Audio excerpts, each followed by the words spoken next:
یہ ایک ایسے نبی کی کہانی ہے جنہیں دنیا خلیل اللہ کے نام سے جانتی ہے۔ وہ نبی جنہوں نے باپ کے گھر میں حق کی صدا بلند کی۔ وہ نبی جنہیں آگ کے دہکتے شعلے بھی جھکا نہ سکے۔ وہ نبی جن کی دعا سے نسل انبیاء پھوٹی اور جن کی قربانی ہمیشہ کے لیے ایمان کی علامت بن گئی۔ آئیے ان کی عظمت بھری داستان کو جانتے ہیں۔ سیدنا حضرت ابراہیم علیہ السلام کی پوری زندگی صبر، یقین اور سخت آزمائشوں سے بھری ہوئی تھی۔ آگ کے دہکتے شعلوں میں ڈالے جانے کا واقعہ تو آپ پہلے سن ہی چکے ہیں، لیکن کہانی یہی ختم نہیں ہوتی۔ آج ہم آپ کو سنائیں گے اس کے بعد کی داستان۔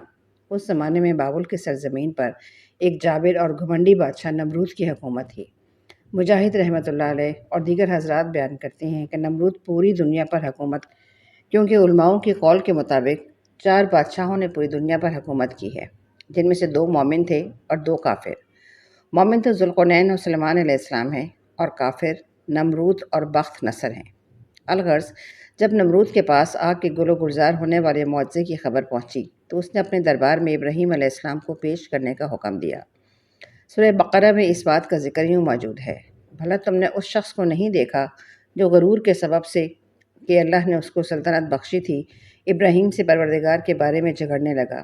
جب ابراہیم نے کہا میرا پروردگار تو وہ ہے جو زندہ کرتا ہے اور مارتا ہے، وہ بولا کہ زندہ کرنا اور مارنا تو میں بھی کر سکتا ہوں۔ ابراہیم نے کہا اللہ تو سورج کو مشرق سے نکالتا ہے، تو اسے مغرب سے نکال دے۔ یہ سن کر کافر ششدر رہ گیا، اور اللہ تعالیٰ ظالم لوگوں کو ہدایت نہیں دیا کرتا۔ نمرود نے حکم دیا کہ جیل سے 2 آدمیوں کو لے آؤ۔ پھر اس نے ایک کو قتل کرنے کا حکم دیا اور دوسرے کو معاف کر دیا، اور کہنے لگا کہ دیکھ لو میرے حکم سے لوگ مرتے ہیں اور میرے حکم سے انہیں زندگی ملتی ہے۔ اس پر ابراہیم علیہ السلام نے کہا بے شک اللہ سورج کو مشرق سے نکال آتا ہے، تو اس کو مغرب سے لے آ۔ اس پر نمرود کے پاس کوئی جواب نہ تھا۔ اور جب ابراہیم علیہ السلام نے اللہ تعالیٰ سے عرض کی اے پروردگار مجھے دکھا کہ تم مردوں کو کیسے زندہ کرے گا، اللہ تعالیٰ نے فرمایا کیا تم نے اس بات کو باور نہیں کیا؟ انہوں نے کہا کیوں نہیں، لیکن میں دیکھنا اس لیے چاہتا ہوں کہ میرے دل اطمینان حاصل کر لے۔ اللہ نے فرمایا کہ 4 پرندے لے کر ان کو اپنی طرف مائل کر لو اور ٹکڑے ٹکڑے کر دو، پھر ان کا ایک ایک ٹکڑا ہر ایک پہاڑ پر رکھ دو، پھر ان کو بلاؤ تو وہ تمہارے پاس دوڑتے چلے آئیں گے، اور جان رکھو کہ اللہ غالب اور حکمت والا ہے۔ اللہ تعالیٰ نے آپ کی درخواست قبول فرمائی اور حکم دیا کہ 4 پرندے لے لیں۔ اس بارے میں علماء کرام کے مختلف اقوال ہیں کہ وہ کون کون سے پرندے تھے۔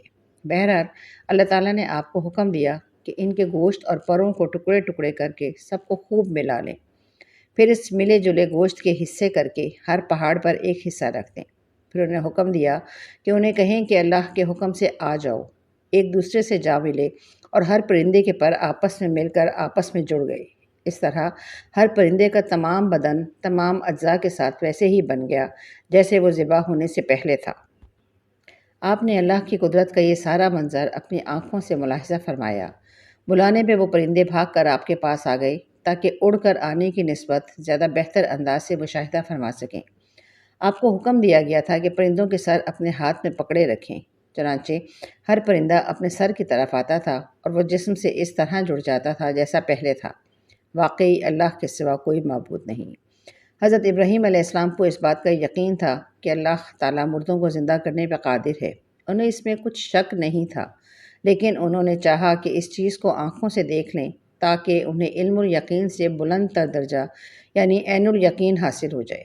چنانچہ اللہ تعالیٰ نے آپ کی درخواست قبول فرما کر ان کو مطلوبہ مشاہدہ کرا دیا۔ نمرود سے مناظرے کے بعد اس نے حضرت ابراہیم علیہ السلام کو شہر سے نکل جانے کا حکم دیا۔ ابراہیم علیہ السلام عراق کو چھوڑ کر شام کی طرف چل دیے۔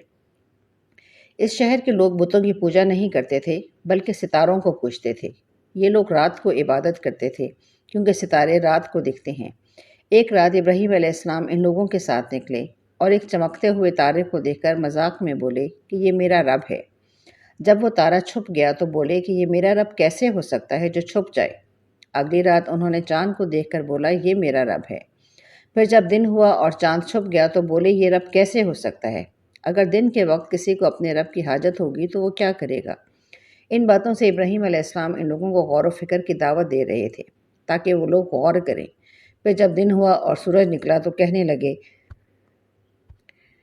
یہ میرا رب ہے، یہ تو سب سے بڑا ہے، لیکن جب وہ بھی غروب ہو گیا تو کہنے لگے یہ بھی رب کہلانے کے لائق نہیں، یہ سب تو مخلوق ہیں اور ان کا خالق کوئی اور ہے، اور میں تو اس کی عبادت کرتا ہوں جس نے آسمان اور زمین کو پیدا کیا۔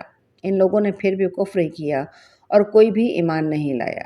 چنانچہ ابراہیم علیہ السلام نے پھر ہجرت کرنے کا فیصلہ کیا۔ آپ سفر میں تھے کہ ایک ظالم بادشاہ کے شہر سے گزر ہوا۔ مصر کے بادشاہ کو خبر ملی کہ ایک شخص ہجرت کر کے آیا ہے اور اس کے ساتھ ایک عورت ہے جو بہت حسین اور جمیل ہے۔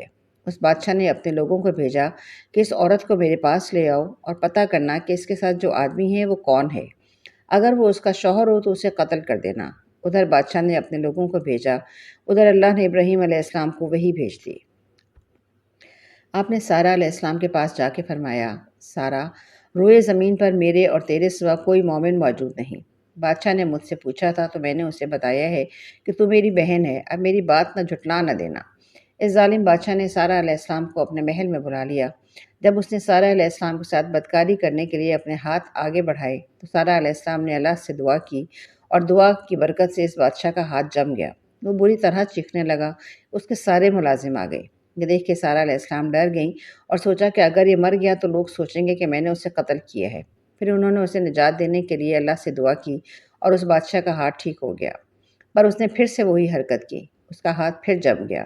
ایسا 3 بار ہوا اور آخری بار اس نے سارہ علیہ السلام سے وعدہ کیا کہ اب کی بار اگر تو مجھے اس مصیبت سے نجات دلائے گی تو میں تجھے چھوڑ دوں گا۔ پھر سارہ علیہ السلام نے اللہ سے دعا کی اور وہ ٹھیک ہو گیا، اور اس نے سارہ علیہ السلام کو عزت سے رہا کر دیا اور ان کی خدمت کے لیے اپنی بیٹی ہاجرہ کو ان کے ساتھ کر دیا۔ سارہ علیہ السلام جب واپس آئیں تو حضرت ابراہیم علیہ السلام مصر سے برکت والی زمین یعنی ارض مقدس کی طرف لوٹ آئے۔